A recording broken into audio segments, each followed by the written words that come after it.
Hey, what's up, Internet? Got that funk here with you, and I was reading my newspaper this morning and came across a story which kind of made the hackles on the back of my neck stand up a little bit in frustration.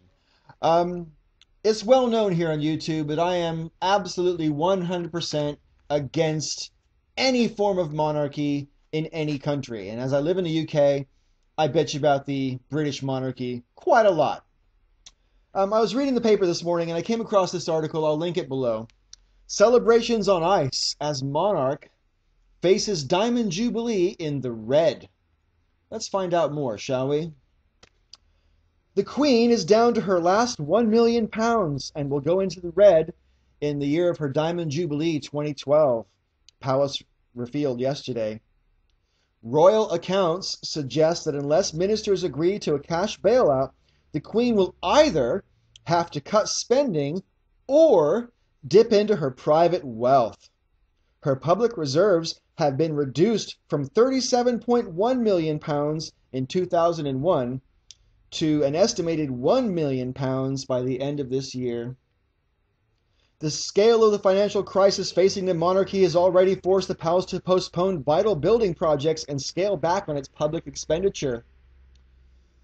The government has said that in the present financial climate, it is unable to increase the civil list funding of £7.9 million per year, or to provide extra cash for the £40 million backlog of palace maintenance, which has risen by £8 million in the past year.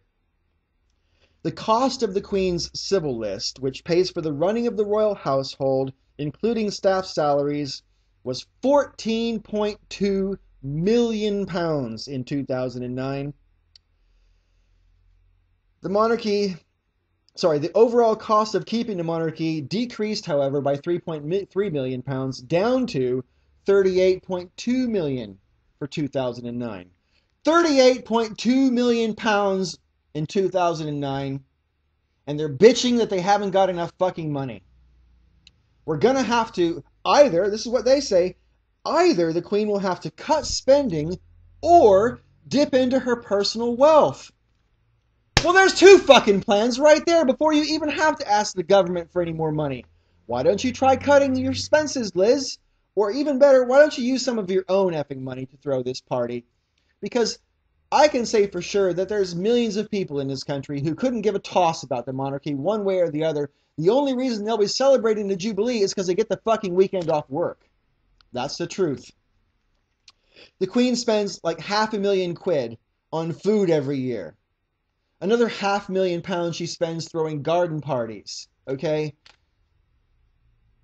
A barbecue doesn't have to cost that much money, Liz. You know, a couple of patties on the old Barbie there, you're fine. You can stop having lavish, expensive meals, shop at Tesco's or Lidl's or whatever, and maybe once in a while eat at KFC or McDonald's. You know, everyone else does. Why don't you? And save a lot of money that way. I am sick to the back teeth of the fact that these guys are going to be bitching and moaning and screaming and wailing until the government finally caves in and gives them a few extra £1 million, as if £38.2 million a year is not enough. Why does there have to be a monarchy? £38.2 million a year? That's a new hospital every year. That's a new prison every other year. I mean, the monarchy? Do we have to spend this kind of cash on keeping a rich family rich? I don't understand. Anyway, I just wanted to vent about that. I'm sure I'll hear more from Leighton Way and other people about it. Until next time, thank you for watching, and may all your ups and downs be ups.